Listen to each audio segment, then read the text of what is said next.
Assalamualaikum, welcome to Areeba drawing tutorials. I draw simple scenery. Today's scenery is a beach scenery. Here I'm using a 2HP pencil and having a simple drawing paper.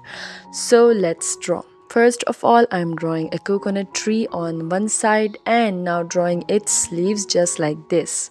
I hope you like my drawings, and if you like my drawings, please do leave a comment and I'll give a response to your comment, and if you have any suggestion, I'll surely act upon it. And don't forget to subscribe to my channel. So I'm drawing another tree on the right side, just similar to the one I have drawn earlier, and it's also a coconut tree. By using the same technique, first of all, we'll draw the branches and then we will draw the leaves of the tree.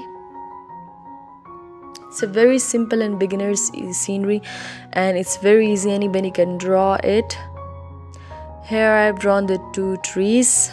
Now drawing the rest of the beach scenery, I am drawing a straight line in the background to show the edge of the sea where it ends, and I will draw a sun just like this.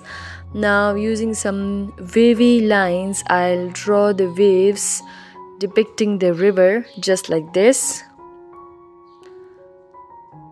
उम्मीद करती हूँ आपको मेरी drawings अच्छी लगेगी। कुछ बताना चाहते हैं या आपको कुछ अच्छा लगता है मेरी ड्राइंग के बारे में तो ज़रूर कमेंट करके बताइएगा। अब मैं ऊपर की जानिब कुछ क्लाउड्स बनाऊंगी। तो मेरी वीडियो पर रहने का बहुत शुक्रिया और देखते रहिए अरीबा ड्राइंग ट्यूटोरियल्स। मेरी तमाम वीडियोस वॉइस ओवर के साथ होती हैं। अल्लाह हाफ़िज़।